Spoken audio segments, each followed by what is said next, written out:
Allez, salut à vous, c'est Thiel, j'espère que vous avez passé donc une très très bonne semaine. On se retrouve donc en ce samedi 24 avril 2021 pour faire un point sur le marché crypto. Donc là, on va essayer d'aller voir un peu le contexte, hein, étant donné que c'est quelque chose d'assez particulier quand même, ce qu'on est en train de vivre en ce moment en tout cas. Donc je ne ferai pas d'analyse détaillée de Chattelcoin, on fera vraiment on va prendre des paniers, hein, on va essayer de voir un peu le contexte qu'il y a autour de ça. Je vous expliquerai du coup pourquoi effectivement j'analyse pas, et de manière isolée du coup chaque altcoin, hein, étant donné que je trouve que c'est pas le contexte simplement pour faire ça. On ira voir du coup le marché traditionnel, pour avoir le contexte qui est autour du marché crypto, donc qui drive, hein, globalement les assets à risque, notamment du coup forcément la crypto, le bitcoin, etc. On ira voir donc le bitcoin d'un point de vue hebdomadaire, daily, les fundings, le bitcoin en H4, on ira voir sa dominance, on parlera un peu plus des targets potentiels sur la dominance, ainsi que du coup l'Ethereum Bitcoin. On ira voir du coup le panier, donc là la représentation graphique qu'on peut tirer des alts, avec le total 2, et on ira voir donc le niveau 1 qui a été frappé sur le shit perp contre le mid perp, donc les shitcoins contre les majors, hein. Je rappelle simplement du coup en début de vidéo que si vous avez certains soucis au niveau des éléments de langage qui seront utilisés au cours de la vidéo, n'hésitez pas à checker directement le lexique de trading qui sera disponible dans la description, et ainsi du coup d'autres ressources, hein, notamment du coup sur le Google Drive directement, d'autres documents qui seront susceptibles de vous intéresser, notamment un guide sur l'analyse fondamentale, etc., etc. Alors, on va commencer donc directement, donc le Bitcoin. On va prendre le Bitcoin directement, hein. Attendez, c'est ce qui nous intéresse principalement. Alors, on n'a pas pour l'instant atteint la target, hein, des 1,272 de tout le rallye, mais bon, voilà, c'est pas non plus un niveau qui va être non plus massivement intéressant. Le niveau pour moi qui sera le plus intéressant, ce sera les 1,414. On aura l'occasion d'en reparler, je pense, d'en reparler, mais ce sera entre guillemets une target absolument à ne pas rater, entre guillemets, hein. Il y aura, je pense, un plan d'action à faire à partir de ce niveau, on en reparlera, on a l'occasion d'en parler, là pour l'instant c'est pas vraiment le sujet, étant donné que pour l'instant on est sur un retracement donc du Bitcoin, on casse la dynamique, hein, qui a été instaurée maintenant depuis donc octobre, voilà, donc la dynamique ensuite tendance H4 qui pour l'instant du coup est cassée, étant donné que du coup voilà, on passait réellement sous le Vegas, et donc j'avais dit, hein, que effectivement si on remarquait du coup une clôture daily sous le pivot mensuel, bah effectivement là ça allait engendrer un retournement, et du coup comme target du coup forcément le Vegas Daily, hein, qui est du coup le niveau absolument à ne pas rater entre guillemets en bull run, parce que du coup c'est un niveau qui est extrêmement intéressant historiquement. C'est voilà, je rappelle qu'on a rebondi quand même 4 à 5 fois dessus au cours du bull run précédent, donc ne même pas y rebondir une seule fois sur ce bull run, ça aurait été quand même relativement étonnant. Donc on a fait plusieurs gestions du risque au fur et à mesure du bull run, on est re-rentré au moment où, effectivement, les signaux repartaient en tendance, mais effectivement, on a pris quand même des profits, enfin, en tout cas moi j'ai pris des profits au fur et à mesure. Il y avait 10%, comme je vous l'ai dit, qui n'avaient pas été réinjectés à partir du moment qu'on avait recassé les sommets, et ensuite j'ai repris une tranche de profit au moment où on réintégrait finalement, on cassait du coup par le bas les 60K, qui était du coup un niveau qu'il ne fallait pas réintégrer. Ça pareil, on en avait parlé au cours des briefs précédents. Effectivement, du coup, ça a engagé une prise de profit de ma part dans cette petite congestion. On était encore au-dessus du pivot mensuel, ceci dit, d'un point de vue technique et graphique, si on enlève tous les indicateurs, c'était pas bon signe du tout de réintégrer 60K après l'avoir cassé à la hausse. Donc, effectivement, ça a pris quand même de ma part.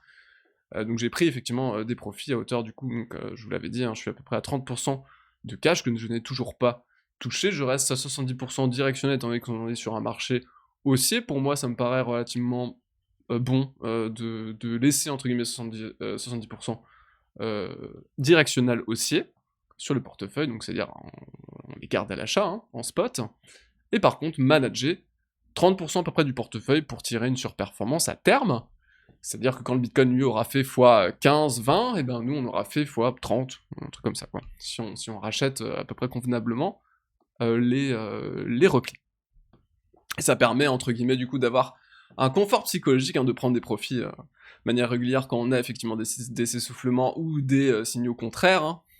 Ça permet du coup d'être dans un confort psychologique au moment, en tout cas pour moi en tout cas, ça permet d'être dans un confort psychologique au moment où effectivement on a ce type de retournement qui peuvent être quand même, voilà, relativement massifs. On voit quand même sur les altcoins, hein, que les altcoins prennent quand même relativement cher, hein, on l'avait dit, hein, quand Bitcoin chute, hein, de, par exemple ici 4%, bah forcément les altcoins elles perdent à 17, 12, voilà, elles perdent quand même beaucoup plus, hein, globalement les altcoins, donc effectivement pour moi c'est beaucoup plus confort psychologiquement de prendre des profits quand je pense qu'effectivement on peut avoir des retournements. J'en ai pris plusieurs fois, hein, ça n'a pas toujours payé, mais voilà, à ce type de moment, bah du coup quand ça arrive, quand le risque est pricé, finalement, et ben on est plutôt confortable d'un point de vue psychologique et on va pouvoir du coup racheter les niveaux. Maintenant on va parler des niveaux potentiellement à racheter. Donc là ici j'ai identifié pardon, donc 3 niveaux. Donc toujours des chiffres ronds, hein, étant donné que j'adore fonctionner avec des chiffres ronds, étant donné que c'est des chiffres psychologiques qui de base fonctionnent. Et si en plus pardon, peuvent être appuyés par des niveaux techniques, et ben c'est forcément d'autant plus intéressant. Donc on voit ici qu'on a donc un premier niveau. Donc un premier niveau du coup, donc très proche, j'essaie d'isoler des niveaux techniques qui sont très proches du Vegas Daily, étant donné que du coup, soit des fois on va venir chasser le Vegas tout de suite et repartir, soit des fois on va aller un peu plus profondément dans le Vegas, on pourrait même aller en bas de Vegas et repartir. Mais globalement du coup toute cette zone devrait faire office de rebond. Voilà, si vous avez du cash en portefeuille, entre guillemets, moi hein, par exemple, eh ben, je vais procéder à des achats dans toute cette zone, que ce soit du coup sur le Bitcoin ou sur les altcoins. Étant donné que c'est pour ça, d'ailleurs, que j'analyse pas individuellement les altcoins aujourd'hui, étant donné que du coup, c'est Bitcoin qui va décider du moment où on se retournera. Donc effectivement, là, on a déjà des altcoins, par exemple, on prend l'Ambrosius, hein, qui est déjà, lui, dans un Vegas Daily. Ça m'étonnerait qu'ils prennent un rebond dans son Vegas Daily si Bitcoin maintenant décidait d'aller en bas de Vegas. Hein. Si Bitcoin décide d'aller en bas de Vegas, on perd 25%, ça m'étonnerait que l'Ambrosius respecte d'un point de vue technique son Vegas. Donc c'est pour ça que les rachats, effectivement, s'il y a des rachats à faire, je les ferai. Enfin, il y aura des rachats à faire en tout cas, mais je les ferai à partir de Bitcoin. C'est quand Bitcoin réellement me donnera effectivement des entrées, je chercherai effectivement à re-rentrer dans des altcoins. Et d'ailleurs, plutôt dans les shitcoins, on verra ça par la suite. Mais du coup, voilà, donc j'ai isolé effectivement 3 niveaux, hein, 3 niveaux qui pourraient du coup correspondre à peu près au Vegas Daily. Donc, on a les 45K, pourquoi 45K? Parce que simplement, déjà, c'est un niveau de clôture, ici un support, donc on en a un ici, on en a un ici aussi, donc déjà, c'est un niveau technique d'un point de vue graphique, et en plus, c'est un ancien niveau de pivot mensuel, et on sait hein, que les anciens niveaux de pivot, très souvent, ont un effet relativement positif sur le cours, en tout cas un effet de rebond. Les anciens pivots, très souvent, fonctionnent relativement bien. Donc effectivement, il y aurait déjà pour moi une première entrée à 45K, qui si effectivement on continue à monter encore, on continue à y aller sur 2-3 jours, ça pourrait en plus coïncider parfaitement au Vegas Daily, au haut de Vegas Daily en tout cas. Bon après, voilà, si on s'arrête à 45K avec le Vegas Daily à 45K5, bon bah globalement on a quand même touché le Vegas Daily, hein, les gars, on n'est pas non plus à 500 balles près, quand on a perdu déjà 40%, quoi. Donc voilà, à ce niveau-là, je préfère être entre guillemets pas non plus ultra technique, et je vais quand même voilà, isoler le niveau qui pour moi technique sera très important, qui sera très très proche en tout cas du Vegas Daily. Ensuite, ce qu'on aura comme autre niveau, hein, qui sera aussi pour moi extrêmement intéressant, ce sera du coup le niveau des 41K. Pourquoi? Simplement parce que les 41K, c'est du coup un chiffre rond qui est le chiffre rond le plus proche du niveau du coup de premier arrêt. Donc là maintenant on va afficher voilà, on va quand même virer l'extension pour y voir un peu plus clair, mais on voit en fait depuis le bottom, hein, donc on va repartir comme ça, donc on voit depuis le bottom, si on tire effectivement depuis le bottom, voilà, un retracement de Fibonacci, hein, on prend le bottom, l'ultime bottom, et le top, on voit ici que le premier arrêt en linéaire se situe à 41K. 41K, globalement, il est à 41K3, mais bon, moi, comme je vous dis, hein, je préfère isoler les niveaux de chiffres ronds, qui sont les plus proches des niveaux techniques. Effectivement, ce sera du coup 41K pour ma part. Historiquement, ce niveau est un niveau qui fait très très très souvent le travail. Voilà, donc quand on vient chercher ce niveau, très souvent, c'est un rebond en bull run, toute façon, ça correspond, comme on le voit, à des niveaux techniques très intéressants et massifs, type du coup Vegas, Vegas Daily, hein. On va revenir en arrière juste pour pouvoir, hop, voilà, réafficher un petit peu tout ça. Voilà, donc forcément 41K qui va être un niveau aussi absolument décisif, hein. Pour moi en tout cas.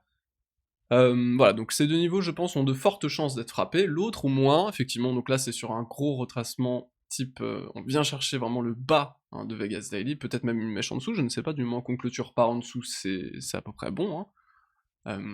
Et du coup, qui serait du coup à 37K.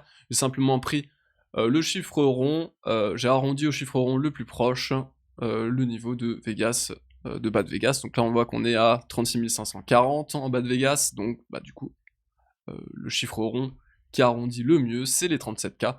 Donc du coup, j'ai aussi les 37K en ligne de mire, mais je pense ici en termes de décomposition, d'entrée, du coup, ça veut dire sur mon cache, sur le cache que j'ai, je vais rentrer, on va dire, la plupart du cash sur les deux entrées qui seront là. Donc, que ce soit sur les altcoins ou que ce soit sur le Bitcoin, répartition relativement équilibrée, hein, parce que j'aime bien construire des portefeuilles relativement équilibrés, entre du coup Bitcoin major et mineur, j'aime bien avoir de tout, pour du coup pouvoir performer, quelles que soient du coup les rotations internes au marché crypto, que je sois pas étonné si d'un jour il y a une sorte de major season, bah, comme il y a eu il y a pas très longtemps, bah, du coup le portefeuille performe. Si on a une shitcoin season, le portefeuille performe. Si on a Bitcoin qui lui essaye de défoncer toutes les altcoins, le portefeuille est globalement du coup tanké quand même. Donc voilà à ce niveau-là. Donc 3 entrées qui seront du coup pour moi décisives et déterminantes, et je pense, hein, qu'on a globalement on a 80 à 90% de chances de trouver un rebond au sein de cette zone, et plus particulièrement au sein de cette zone ici entre 41 et 45K. Pour moi, ce sera la zone absolument du coup décisive, hein, pour engendrer du coup des achats en suivi de tendance, que ce soit sur le Bitcoin ou que ce soit sur les altcoins aussi. Si le Bitcoin trouve un rebond, on trouvera forcément, je pense, un rebond sur les altcoins. Et je pense que du coup, ces types de retracements sont très souvent des retracements. On laisse pas le temps finalement aux gens de se replacer très souvent. Donc ça va sûrement se faire d'une manière brutale, et ensuite on va V-bottom. Un V-bottom, hein, c'est en soi une structure chartiste, mais voilà, on va simplement faire ça, une légère anse, mais vraiment toute petite, et on va repartir. Et je pense que derrière, on rattrapera les sommets en quelques semaines. En 15 jours, ça peut être fait, hein. Donc voilà à ce niveau-là. Pour mon avis, on en parle, hein, maintenant depuis quelques temps de Vegas Daily, hein. Effectivement, il y a des gens qui nous disaient, bah ça se trouve, le marché a changé, on n'ira plus jamais sur le Vegas Daily. Non, non, non, non, il y a de très très fortes chances qu'on puisse y retourner un jour, et vous voyez que pour l'instant, ça ne manque pas, ça ne rate pas. Et puis voilà, d'où l'intérêt du coup de prendre des profits, hein, de manière quand même régulière, pour avoir de la liquidité entre guillemets à replacer simplement.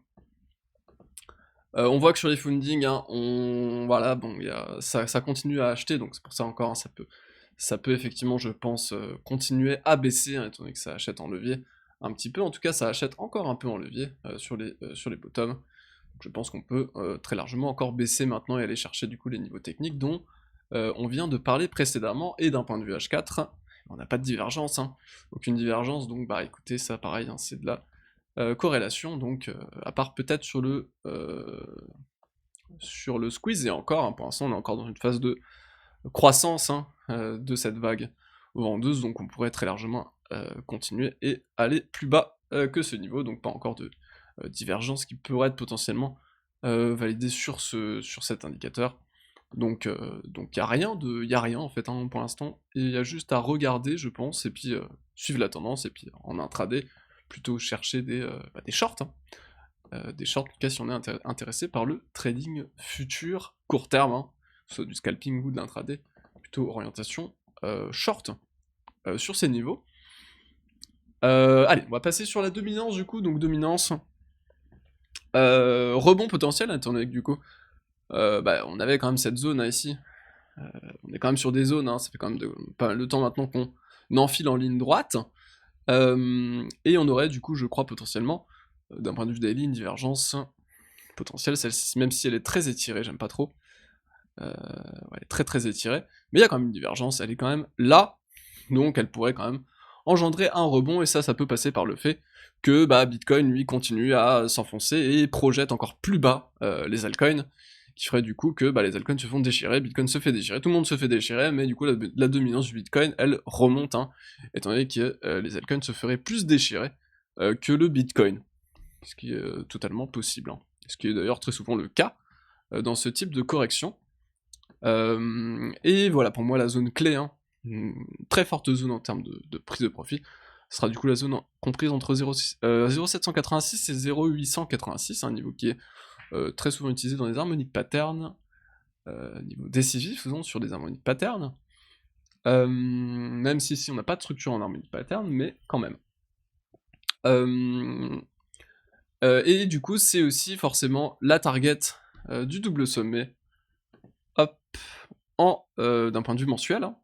On reporte simplement le delta entre le plus haut et le plus bas, on reporte ça, et on a une target dans cette zone justement, donc c'est une zone qui, à terme, je pense, sera travaillée. Et effectivement, là, on pourrait effectivement avoir lieu à une vraie prise de profit, à un rebond un peu plus conséquent dessus. Par contre, derrière, si on casse les plus bas et les 35, là, il y aura plus trop de niveau technique, hein, à part des extensions, mais bon, ça va pas être fou non plus. Donc là, on partira plutôt sur un DCA temporel vendeur. Ça, on aura l'occasion d'en reparler, pareil. Et Ethereum Bitcoin qui, ouais, quand même, on a une petite décorrélation en termes de performance entre du coup les majors, donc Ethereum, hein, et le Bitcoin qui lui remarque un sommet ici sur ce niveau. Donc pareil, ça laisse à penser en tout cas qu'au moment où on trouvera un vrai rebond sur le Bitcoin, il y aura, je pense, beaucoup plus de sous qui iront sur les altcoins que sur le Bitcoin. Ça, c'est quelque chose qui nous laisse à penser que ça, voilà, qui effectivement, ça peut très largement arriver, étant donné que Ethereum là est en train du coup de sortir de sa zone mensuelle, hein. C'est une mensuelle qui est quand même relativement forte, hein, qui date quand même maintenant de 2018. Effectivement, voilà, s'il valide en cours de clôture ça, je pense que le rachat qui sera fait ici quand on trouvera un dip sur le Bitcoin sera majoritairement fait sur les altcoins, étant donné que là on commence à s'extraire de niveaux techniques qui sont massifs, hein, qui sont juste massifs, hein. Donc clairement on observera la clôture du mois qui sera très très intéressante, que ce soit d'un point de vue Ethereum Bitcoin, ou que ce soit d'un point de vue dominance, où là du coup on valide le break du double sommet sur la Bitcoin dominance si on reste en l'état ici, et là on validerait un break mensuel de retournement quasi épaule-tête-épaule, hein, inversé sur Ethereum Bitcoin, qui du coup là nous donnerait pareil un beau retournement, donc on aurait une belle corrélation entre les deux, et du coup ce serait très très intéressant, et là je pense qu'on rentre réellement dans une phase, les prochaines vagues de hausse qui s'ensuivront cette correction, je pense, seront ultra favorables pour les altcoins, beaucoup plus pour les altcoins que pour le Bitcoin, étant donné ce qui est en train de s'instaurer, les structures qui sont en train d'être instaurées sur sa dominance et sur Ethereum Bitcoin. Petit point du coup ici sur le total 2, donc le total 2, étant donné qu'effectivement, donc il est un peu biaisé, hein, c'est-à-dire que